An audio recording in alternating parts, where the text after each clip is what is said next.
जब भी नया कपड़ा पहने तो अल्लाह का शुक्र बजा लाएं। एक बार एक सहाबी रज़ियल्लाहु ताला अन्हु ने आप सल्लल्लाहु अलैहि वसल्लम की खिदमत में हाजिर हुए और अर्ज़ की कि या रसूल अल्लाह, मैं चाहता हूँ बहुत अच्छा लिबास पहनूं, तेल लगाऊं, सुरमा लगाऊं, बहुत अच्छा, यहाँ तक कि मेरा दुर्रा भी आला हो। तो आका सल्लल्लाहु अलैहि वसल्लम ने मुस्कुराए और आपने इस अमल को पसंदीदा फरमाया और कहा कि आप आला ज़ौक़ रखते हैं। अल्लाह भी अज़मत व शान वाला, हुस्न व जमाल वाला, आला ज़ौक़ वाला है और वो आला ज़ौक़ी को पसंद करता है। तो अल्लाह पाक आपके लिए ये दुआ कबूल फरमाए। तो आका सल्लल्लाहु अलैहि वसल्लम ने अच्छा लिबास पहनना, ज़्यादा से ज़्यादा तैयार होने को बहुत ज़्यादा पसंदीदा अमल करार दिया है। बहुत सारे लोगों के पास बहुत पैसा होता है लेकिन वो कसम पुरसी का हुलिया बनाए रखते हैं। ऐसे हुलिये को आका सल्लल्लाहु अलैहि वसल्लम ने नाशुक्री करार दिया है। अल्लाह ताला की नेमतों पे नाशुक्रेपन का इजहार होता है, इसलिए लिबास हमेशा अच्छा ज़ेबतन कीजिए। आका सल्लल्लाहु अलैहि वसल्लम ने फरमाया कि जब भी आप नया कपड़ा पहने तो पुराने कपड़े खैरात कर दिया करें, और जिस मोमिन ने अपने मुसलमान भाई का जिस्म ढका, अल्लाह पाक आखिरत में उसका जिस्म ढकेगा और दुनिया में भी जब तक वो लिबास उस भाई के जिस्म पर मौजूद रहेगा तब तक उसकी खैर और बरकत उस शख्स को मिलती रहेगी। तो जो आप पहने वैसे ही अपने बहन भाइयों के लिए भी और अपने मुसलमान बहन भाइयों के लिए भी ज़रूर, अगर अल्लाह ने आपको तौफीक दी है तो वो लिबास उनको भी ज़रूर पहनाइए। ये भी अल्लाह ताला की नेमतों का शुक्र करने का एक तरीक़ाकार। एक बार आका सल्लल्लाहु अलैहि वसल्लम की खिदमत में एक शख्स आया जिसके बाल, दाढ़ी, खिचड़ी और बाल बिखरे थे। तो आपने इशारा किया कि जाएं बाल बना कर आए, और जब वो बना कर आए तो आपने कहा कि क्या ये बेहतर अमल नहीं है, बेहतर हुलिया नहीं है। इसी तरह से एक शख्स मैले कपड़ों के साथ आपकी खिदमत में हाजिर हुआ तो आप सल्लल्लाहु अलैहि वसल्लम ने दरियाफ़्त फरमाया कि इसके पास साबुन वगैरह कोई चीज़ नहीं है जिससे ये अपने कपड़े धो लेता।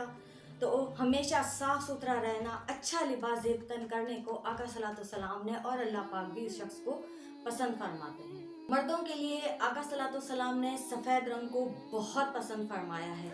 आपने कहा कि तमाम मर्द, इब्ने आदम, आप लोग सफ़ेद रंग ज़ेबतन किया करें, और जब आपके मुर्दे मर जाएं, इंसान मर जाए, तो मुर्दों को भी सफ़ेद कपड़े में ही, लिबास में ही आपने दफन करना है। तो सफ़ेद कलर मर्दों के लिए आका सल्लल्लाहु अलैहि वसल्लम ने बहुत पसंद फरमाया है कि सफ़ेद कलर ही मर्द को ज़ेबतन करना है, क्योंकि वो पाकीज़गी, इज़्ज़त, रोब और हुस्न जमाल का बाइस होता है। और वाइट कपड़े पे उसमें एक ये भी हिकमत है कि अगर कहीं गंदगी, छोटा सा दाग भी लग जाए तो वो फ़ौरन नुमायाँ हो जाता है और हम कपड़ा धोकर साफ़ कर लेते हैं। और इसी तरह अगर मर्द रंगदार कपड़ा पहनेंगे और उस पर निशान लगा होगा तो वो धोने में कोताही होगी और तहारत और पाकीज़गी का मसला होगा। इसलिए सफ़ेद लिबास को ज़ेबतन करने को पसंदीदा अमल फरमाया गया है।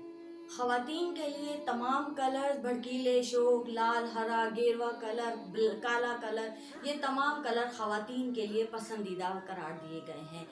लेकिन मोटा कपड़ा ज़ेबतन करना पसंद किया गया है।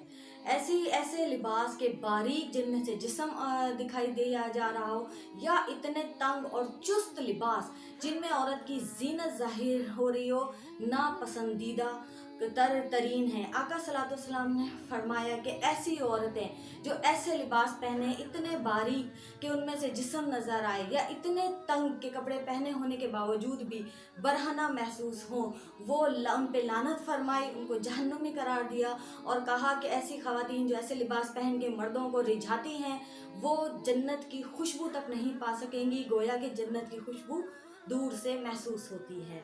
तो अल्लाह पाक हमें ऐसा लिबास ज़ेबतन करने से भी हमें महफूज फरमाए।